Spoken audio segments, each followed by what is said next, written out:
ସମସ୍ତଙ୍କୁ ପ୍ରେଜ୍ ଦ ଲର୍ଡ ନମସ୍କାର ଜୟ ମାସିକି ମୁଁ ଆପଣମାନଙ୍କୁ ପ୍ରଭୁ ଯୀଶୁ ଖ୍ରୀଷ୍ଟଙ୍କ ନାମରେ ସ୍ୱାଗତ କରେ ନମସ୍କାର ଜଣାଏ। ଆଜି ଆମେ ଗୋଟେ ବିଷୟ ଦେଖିବା ଏ ଯୀଶୁ ଖ୍ରୀଷ୍ଟ ଏ ପୃଥିବୀ ପୃଷ୍ଠକୁ କାହିଁକି ଆସିଥିଲେ। ଆଉ ଆମେ ଗୋଟେ ବିଷୟ ଦେଖିବା ସେ ଆମମାନଙ୍କର ପାପର ପ୍ରାୟଶ୍ଚିତ କରିବା ନିମନ୍ତେ ଜଗତକୁ ଆସିଥିଲେ। ଜଗତରେ ଯେପରି ପାପ ଆହୁରି ପରିପୂର୍ଣ୍ଣ ହୋଇଗଲା, ସେଥି ନିମନ୍ତେ ସେ କ'ଣ କରିବେ, ସେ ନିଜକୁ ବଳିଦାନ କରିବା ନିମନ୍ତେ ପାପରୁ ପ୍ରାୟଶ୍ଚିତ ଅର୍ଥାତ୍ ପରିତ୍ରାଣ ଦେବା ନିମନ୍ତେ ଜଗତକୁ ଆସିଥିଲେ। ହାଲେଲୁୟା, ପ୍ରଭୁଙ୍କ ନାମର ଗୌରବ ହେଉ। ଆଜି ଅନେକ ଲୋକ ଅଛନ୍ତି, ଆଜି ମଧ୍ୟ ପୂଜା କରୁଅଛନ୍ତି, ଆଉ ସେମାନେ କ'ଣ କରୁଛି, ଛେଳି ମେଣ୍ଢା କୁକୁଡ଼ା ସେମାନେ ବଳିଦାନ କରୁଅଛନ୍ତି। କାହିଁକି ନା ସେମାନଙ୍କର ଥିଙ୍କିଂ କ'ଣ କି ସେମାନେ ପାପରୁ ପରିତ୍ରାଣ ପାଇବେ, ଦୁଃଖରୁ କଷ୍ଟରୁ ଉଦ୍ଧାର କେମିତି ପାଇବେ। ବାକ୍ୟରେ ଲେଖାଯାଏ ସେ କ'ଣ ପାଇଁ ଏଠି ଆସିଥିଲେ ଆମେ ତାହା ଦେଖିବା। ସେଥିପାଇଁ ନିମନ୍ତେ ହିଁ ଆସିଥିଲେ, ଯେପରି ସେ ବଳି ପ୍ରଥା ବନ୍ଦ ହୋଇଯିବ।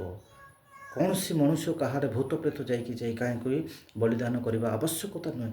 ସେମାନେ ପ୍ରଭୁ ଯୀଶୁ ଖ୍ରୀଷ୍ଟଙ୍କ ନାମରେ ବିଶ୍ୱାସ କରନ୍ତୁ, ସମସ୍ତେ ଯୀଶୁଙ୍କୁ ବିଶ୍ୱାସ କରନ୍ତୁ, ଆଉ ସେ ଗୋଟିଏ ବଳିରେ ଯୁଗାନୁଯୁଗ ସମସ୍ତ ମନୁଷ୍ୟ ଯେପରି ପରିତ୍ରାଣ ପାଇବେ, ସେଥି ନିମନ୍ତେ ସେ କ'ଣ କଲେ, ଗୋଟେ ବ୍ୟବସ୍ଥା ସ୍ଥାପନ କରି ସେ ଏ ଜଗତକୁ ଅବତୀର୍ଣ୍ଣ ହେଲେ। ଆମେ ଦେଖିବା ଏବ୍ରୀ ତାର 2:14 ଗୋଟେ ବିଷୟ ଲେଖାଯାଏ।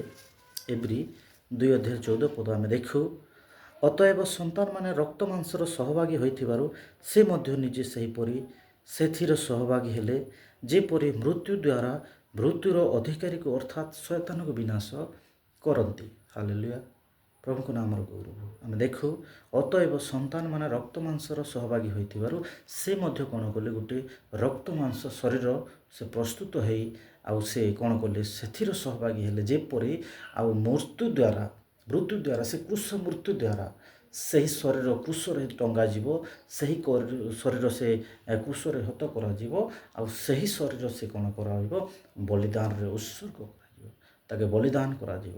ତହିଁରେ ମନୁଷ୍ୟ ଜାତି ପରିତ୍ରାଣ ପାଇବେ। ହାଲେଲୁୟା।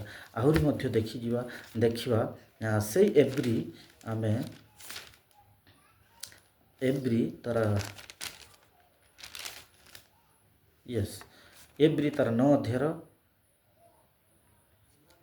ଏବ୍ରୀ ତାର 10 ଗୋଟେ ବିଷୟ ଲେଖାଯାଏ। ସେଥିପାଇଁ ଖ୍ରୀଷ୍ଟ ଜଗତକୁ ଆଗମନ କରି କହନ୍ତି, ବଳିଦାନ ଓ ନୈବେଦ୍ୟ ନ ଲୋଡ଼ି ମୋ ନିମନ୍ତେ ଏକ ଶରୀର ପ୍ରସ୍ତୁତ କଲ। ହାଲେଲୁୟା। ଜଗତକୁ ଅବତୀର୍ଣ୍ଣ କରି ସେ କ'ଣ କରୁଛନ୍ତି, ବଳିଦାନ ଓ ନୈବେଦ୍ୟ ନ ଲୋଡ଼ି ମୋ ନିମନ୍ତେ ଏକ ଶରୀର ପ୍ରସ୍ତୁତ କରୁଅଛ। ହାଲେଲୁୟା। ପ୍ରଭୁ ଯୀଶୁ ଖ୍ରୀଷ୍ଟଙ୍କ ନିମନ୍ତେ ଏ ଜଗତକୁ ଯେଉଁ ଆସିବାର ପ୍ଲାନିଂ ଥିଲା ପରମେଶ୍ୱରକୁ, ସେଥି ନିମନ୍ତେ ସେ କ'ଣ କଲେ, ଗୋଟେ ଶରୀର ପ୍ରସ୍ତୁତ କଲେ। ପ୍ରିୟ ପ୍ରଭୁଙ୍କ ଲୋକମାନେ, ଆମେ ଯଦି ଦେଖୁ, ଈଶ୍ୱର ସ୍ୱୟଂ ଏହି ପୃଥିବୀକି ଏପରି ଓହ୍ଲେଇ ଆସିବେ ନାହିଁ ଯେପରି ମନୁଷ୍ୟ ଦେଖିପାରିବ। କାରଣ ବାକ୍ୟରେ ମଧ୍ୟ ଲେଖାଯାଏ, ମନୁଷ୍ୟ ଆମ୍ଭକୁ ଦେଖି ବଞ୍ଚିପାରିବ ନାହିଁ। ପରମେଶ୍ୱରକୁ ଆମେ କୌଣସି ହାଲତରେ ଦେଖିପାରିବା ନାହିଁ। ହାଲେଲୁୟା। ସେଥିପାଇଁ ସେ କ'ଣ କଲେ, ସେ ନିଜେ ମଧ୍ୟ ସେଠିକି ଆସିବାକୁ କଲେ ନାହିଁ ବିଚାର। କାହିଁକି ନା ମନୁଷ୍ୟ ଜାତି ଯାହାକୁ ଉଦ୍ଧାର କରିବାକୁ ଯାଉଛନ୍ତି, ପାପରୁ ପରିତ୍ରାଣ କରିବାକୁ ଯାଉଛନ୍ତି, ତାହାଙ୍କୁ ଉଦ୍ଧାର କରିବା ନିମନ୍ତେ ଆସିବାକୁ ହେଲେ ତାହାକୁ ଗୋଟେ ଶରୀରର ଆବଶ୍ୟକତା ପଡ଼ୁଥିଲା। ଯେପରି ଆମେ ବାକ୍ୟରେ ଦେଖିଲୁ ଯେ ସନ୍ତାନମାନେ ରକ୍ତ ମାଂସର ସହଭାଗୀ ହୋଇଥିବାରୁ ସେ ମଧ୍ୟ ଗୋଟେ ରକ୍ତ ମାଂସର ସହଭାଗୀ ହେଲେ, ଆଉ ସେହି ରକ୍ତ ମାଂସ ଯେପରି କୃଷରେ ଉତ୍ସର୍ଗ ହୋଇ ବଳିଦାନ ହେବା ଦ୍ୱାରା ସେ କ'ଣ କଲେ, ଶୟତାନକେ ବିନଷ୍ଟ କରି ପାରିଲେ। ହାଲେଲୁୟା। ଆଉ ଏଥିରେ ଲେଖାଯାଏ, ସେଥିପାଇଁ ଖ୍ରୀଷ୍ଟ ଜଗତକୁ ଆଗମନ କରି କହନ୍ତି, ବଳିଦାନ ଓ ନୈବେଦ୍ୟ ନ ଲୋଡ଼ି ମୋ ନିମନ୍ତେ ଏକ ଶରୀର ପ୍ରସ୍ତୁତ କଲ। ତାର ଉପରେ 4 ପଦକେ ମଧ୍ୟ ଦେଖିବା। ଏଠି ଗୋଟେ ବିଷୟ ଲେଖାଯାଇଛି, କାରଣ ବୃଷ ଓ ଛାଗର ରକ୍ତ ଯେ ପାପ ହରଣ କରିବା ଏହା ଅସମ୍ଭବ। ବୃଷ ଓ ଛାଗର ରକ୍ତ ଯେ ପାପ ହରଣ କରିବା ଏହା ଅସମ୍ଭବ ଅଟେ। କୌଣସି ଛେଳି ମେଣ୍ଢା କିମ୍ବା କୁକୁଡ଼ା କୌଣସି ବଳିରେ କିମ୍ବା ସେହି ରକ୍ତରେ ମନୁଷ୍ୟର ପାପ ଯେ ହରଣ କରାଯିବ ତାହା ଅସମ୍ଭବ ଅଟେ। ଯଦି ତାହା ସମ୍ଭବ ହୁଅନ୍ତା ତାହେଲେ ପ୍ରଭୁ ଯୀଶୁଖ୍ରୀଷ୍ଟଙ୍କୁ ପୃଥିବୀକୁ ଅବତୀର୍ଣ୍ଣ କରିବାର ଆବଶ୍ୟକତା ପଡ଼ିନଥାନ୍ତା। କାରଣ ସେମାନେ ହେଉଛନ୍ତି ଗୋଟେ ଗୋଟେ ପାପୀ।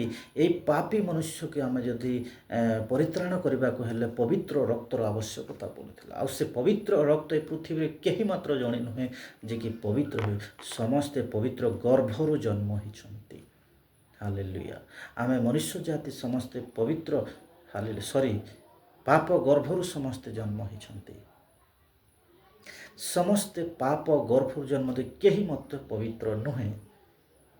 ମାତାର ଗର୍ଭରୁ ଆମେ ଜନ୍ମ ହେଇଛୁ ମାନେ ଆମେ ପବିତ୍ର ନୁହେଁ।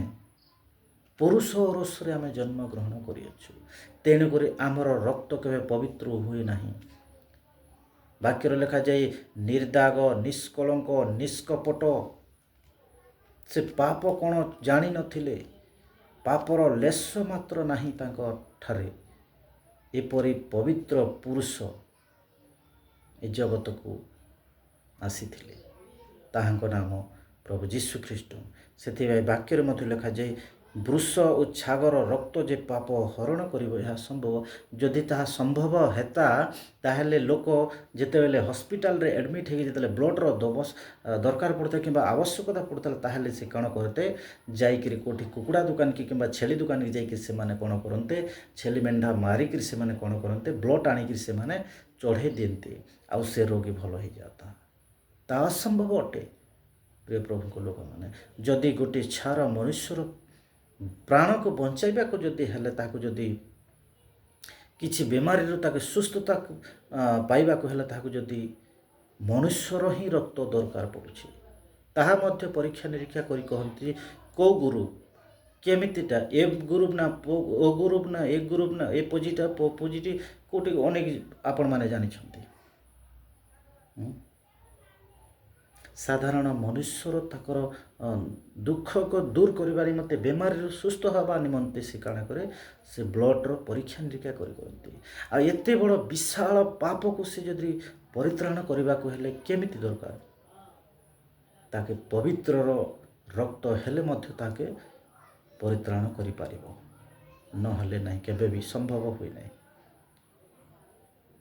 ଆହୁରି ମଧ୍ୟ ଗୋଟେ ବିଷୟ ଦେଖିବା ସେ ଏବ୍ରୀ 9:22 ଗୋଟେ ବିଷୟ ଲେଖାଯାଏ ପୁଣି ବ୍ୟବସ୍ଥା ଅନୁସାରେ ପ୍ରାୟ ସମସ୍ତ ବିଷୟ ରକ୍ତ ଦ୍ୱାରା ସୂଚୀକୃତ ହୁଏ ଆଉ ରକ୍ତପାତ ବିନା ପାପ ମୋଚନ ହୁଏ ନାହିଁ। ସମସ୍ତେ ଲେଖାଯାଇଛି ପ୍ରଭୁଙ୍କ ବାକ୍ୟରେ ଲେଖାଯାଇଛି। ଆହୁରି ମଧ୍ୟ ଅନେକ ପୁରାଣ ଶାସ୍ତ୍ରରେ ମଧ୍ୟ ଲେଖାଯାଇଛି। ଆମ ଦେଶର ସମସ୍ତ ଶାସ୍ତ୍ର ମଧ୍ୟରେ ଲେଖାଯାଇଛି ଯେ ରକ୍ତପାତ ବିନା ପାପ ମୋଚନ ହୁଏ ନାହିଁ। କୌଣସି ରୁଧିର ବିନା ପାପ ମୋଚନ ହୁଏ ନାହିଁ। ହାଲେଲୁୟା। ସେଥିପାଇଁ ଲୋକେ ଆଜିକାଲି କ'ଣ କରୁଛନ୍ତି କି ବଳିଦାନ କରୁଛନ୍ତି। ଯଦି ମୋର ପାପ ହରଣ ହେବ, ପାପ ମୋଚନ ହୋଇପାରିବ, ମୋତେ କ୍ଷମା ମିଳିବ। କିନ୍ତୁ ତାହା ଅସମ୍ଭବ ଅଟେ ମଧ୍ୟ। ଆମେ ଦେଖିଲୁ 4 ସେ ଏବ୍ରୀ 10:4 ଯେ ବୃଷ ଓ ଛାଗର ରକ୍ତ ଯେ ପାପ ହରଣ କରିବ ତାହା ଅସମ୍ଭବ ଅଟେ। ହାଲେଲୁୟା।